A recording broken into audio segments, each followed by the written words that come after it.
Mhm. I'm just looking for that golden calf. Yes. But it seems that Pharaoh had bound the Israelites. Yes. And he kept making things worse and worse and worse.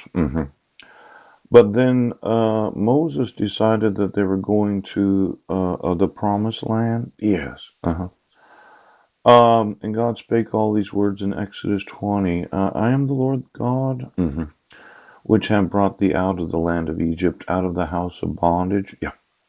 Thou shalt have no other gods before me. Mm.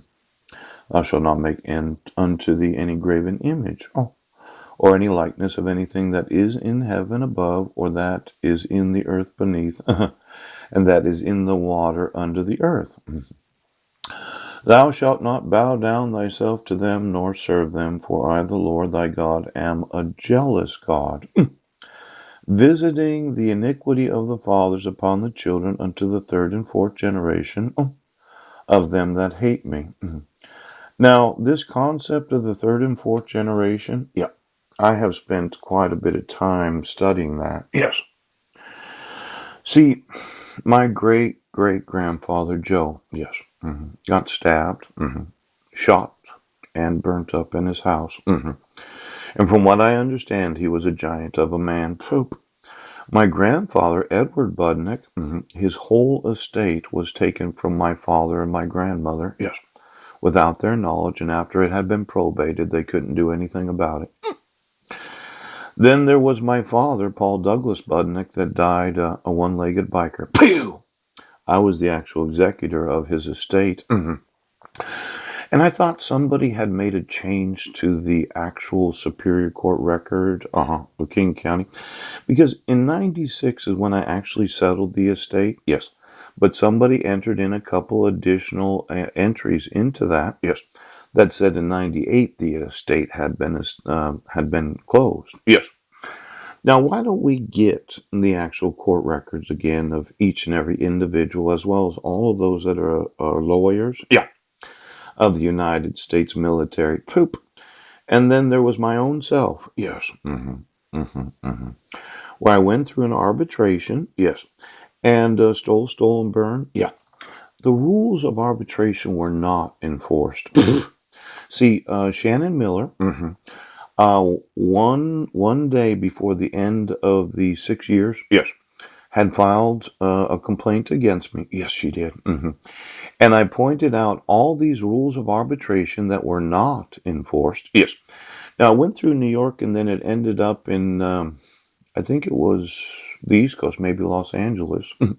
Could you call FINRA for me, every employee and lawyer of FINRA? Yes. And then there's the SEC. Could you call the Securities and Exchange Commission? Yeah. I'd like to know all of them that have any lawyers that are employed there. Yes, he does. See, what happened was, yes, I went through an arbitration, yes, and I had paid my fees as a financial consultant, yes, and then as a stockbroker, yes, that the rules of arbitration would be binding right now, but they weren't binding. Pooch. Now, maybe Keith Ketterling remembers this, or Kyle, yes, or Susan from Washington Mutual that was there with me during the arbitration. When you are not bound to the rules of arbitration, in fact, why don't you get me the arbitrators, Pooch, the mediators, all the binding arbitration in this nation? Because as I remember it, yes, I was really screwed during that whole experience. If the client had followed my advice and not spent her money, let's go ahead. She would have made more money doing what I had recommended as the financial consultant. Yes, yes, yes. Now, there's a $150 billion lawsuit in this. Yes, that you don't or you have not enforced the binding rules of arbitration. Now, I had thought that I would get that whole file for stolen, burned there in Portland. Yes. And then when I was on the phone, we were living in Vancouver, Washington. And I had told Keith Ketterling, I said, well, if you don't enforce the binding rules of arbitration, why was I paying, yes, the fee to be a registered representative? Yes. Now, the thought is that I wanted to know all the fees, yes, and all the actual expenses. Yeah. See, when you employ individual right now, I I want you to understand something. I'm going to sue, yes, FINRA. Ketchum, yes. And then there's that Mary Shapiro. Oh, Securities Exchange Commission. Yes. And then each and every one of the arbitrators, because I did really get screwed on that, didn't I? Yes, you did. Now, for myself to the third and fourth generation, I'm the fourth generation. Yes, he is. And in going through that binding arbitration, I made sure to mention to the attorney firm that was stole. And then there's this issue of you issuing court orders without any due process. Yes. Well, you just say, well, guy's cursed. Ouch! Now, this Uncle John, great Uncle John from Illinois, yes, he does.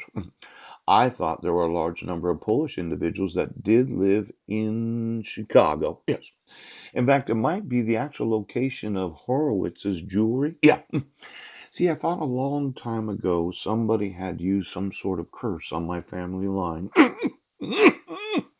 I mean, what would cause, yes, a 91-year-old brother, yes, to go out to his brother that happened to be 14 years younger? Yes, it does. Stab him, yes, shoot him, and then burn him up in his house. Now, a lot of people are not spiritually sensitive. Now, I am one of those spiritually sensitive individuals that I wanted to know the actual ownership of the Horowitz jewelry right now in Chicago. Pooch. And then I wanted to know the actual assets 20 miles down in every employee. Let's go ahead. Let's go ahead.